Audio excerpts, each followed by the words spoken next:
Here's a video about the tender heart. So many meetings I do, so many sessions, you know, on the one of the main things that I notice and that people encounter is, which kind of surprises people, but then in retrospect you kind of realize there's nothing really there to be surprised about, it's inevitable.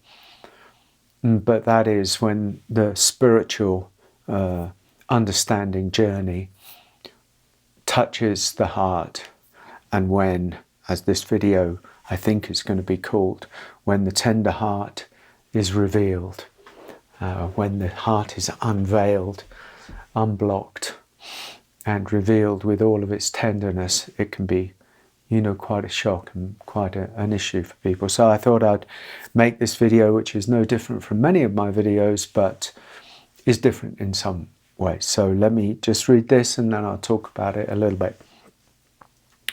Many people imagine the spiritual path, especially the non-dual path, as a movement into peace, bliss, or detachment. But what often happens as the journey deepens is something far more tender and unexpected. The heart begins to unarm. The layers of protection built up over a lifetime start to dissolve. And what emerges is not just stillness, but sorrow, grief, sensitivity. Old wounds rise to the surface, a lifetime of pain long buried. Even the collective suffering of the world is suddenly felt in here. It can be overwhelming, and many people ask, why is this happening? I thought awakening would make me feel better. Why does it hurt more? But this is not a mistake. This is the path. The tender, naked heart is not a detour from truth. It's the doorway into a deeper love. Not a sentimental love, not a spiritual ideal, but a love that holds everything. This is where the real journey begins. So much to say.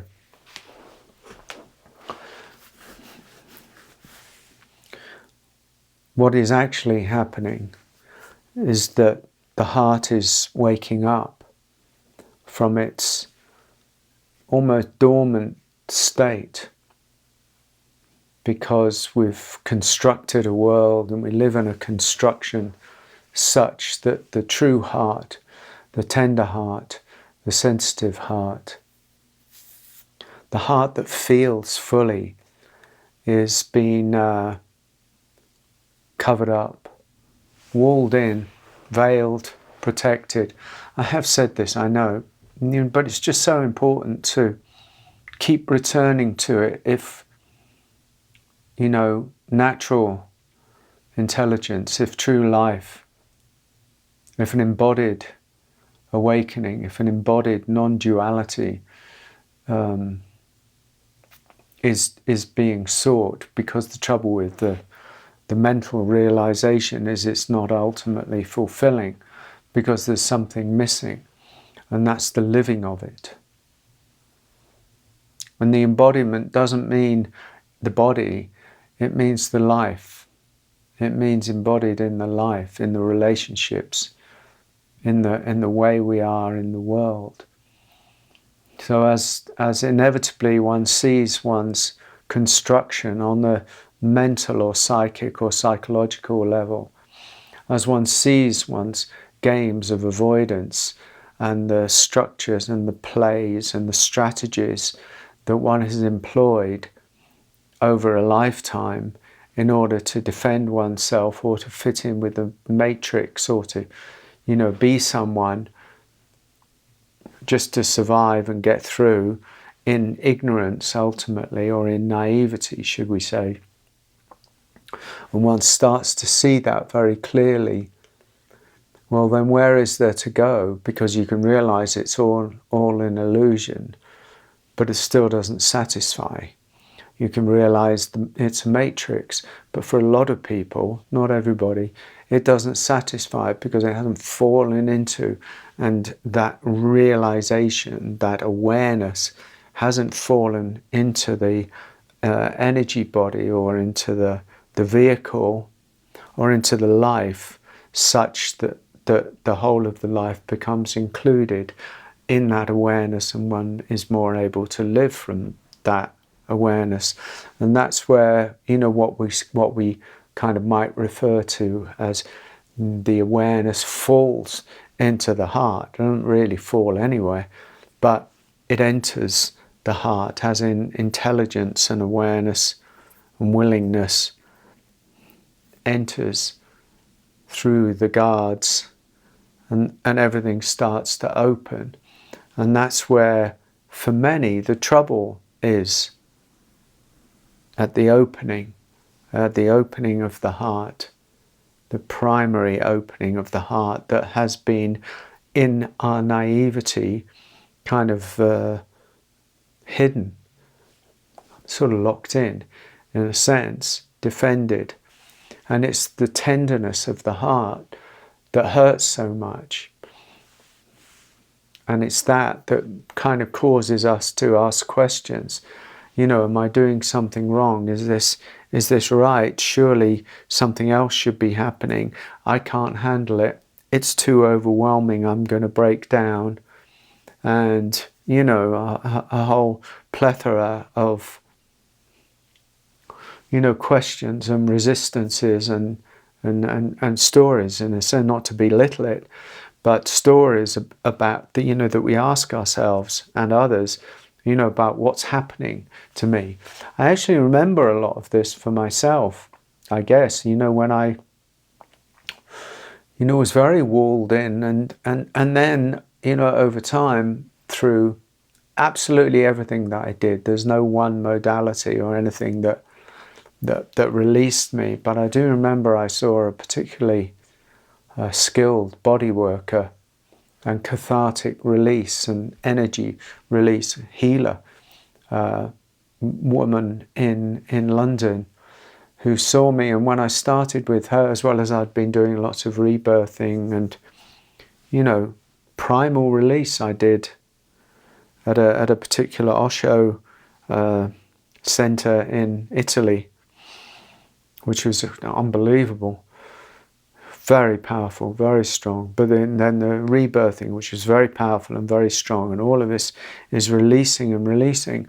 And then seeing this woman in London, first of all, I was very rigid and I couldn't access and release everything that was stored up. So by and by, the tears came, by and by the heat came, by and by the rage was released, by and by, you know, everything started to slowly flow again. So I understand how inaccessible the tenderness of the heart can be. But I think people are a little more advanced and a little more capable and a little more aware. And the field of healing energy has grown since this time, which was in the late 90s, actually in many ways a long time ago. A very lonely sort of journey, solitary sort of journey that was. And so, you know, it's there, but it has to be faced and it has to be released.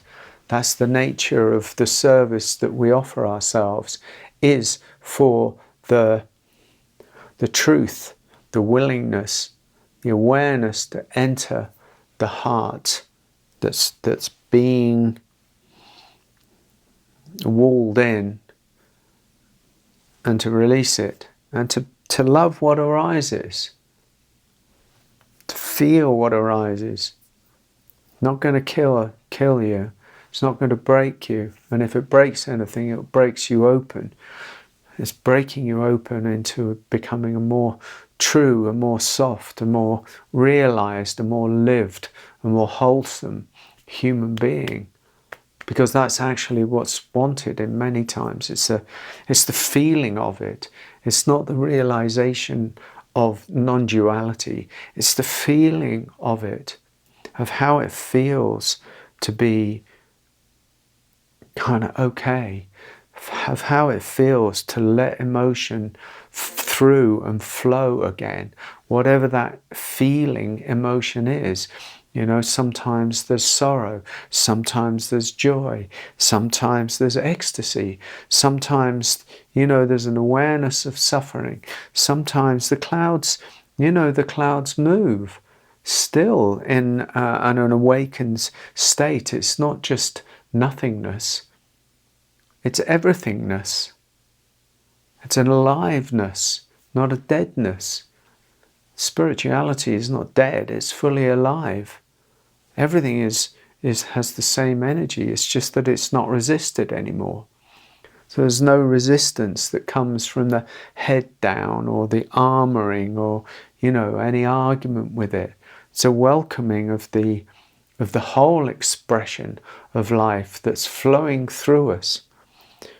And if there's still resistance and there's still struggle and there's still some shadowy stuff going on that hasn't been met, well, it's going to come. You see, that's what you do. If you open the door, it's going to come.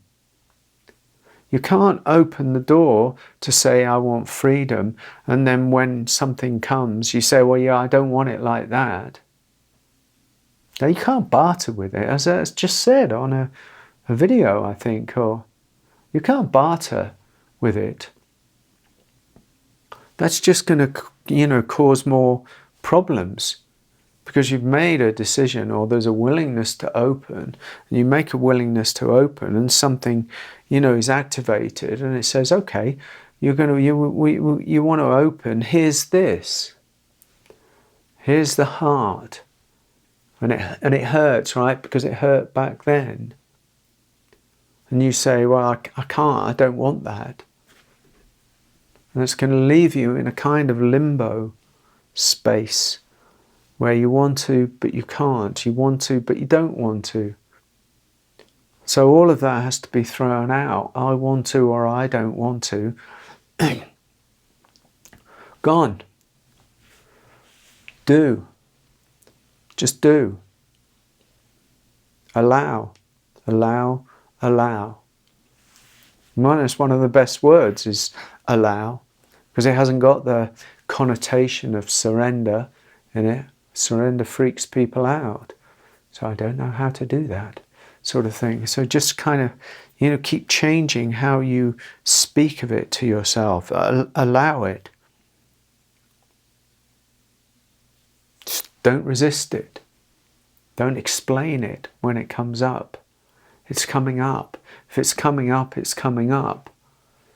If the truth, if the pain, if the sorrow, if the suffering is coming up, it's coming up. It's not coming from nowhere. It's not coming from somewhere else. It's not coming from someone else.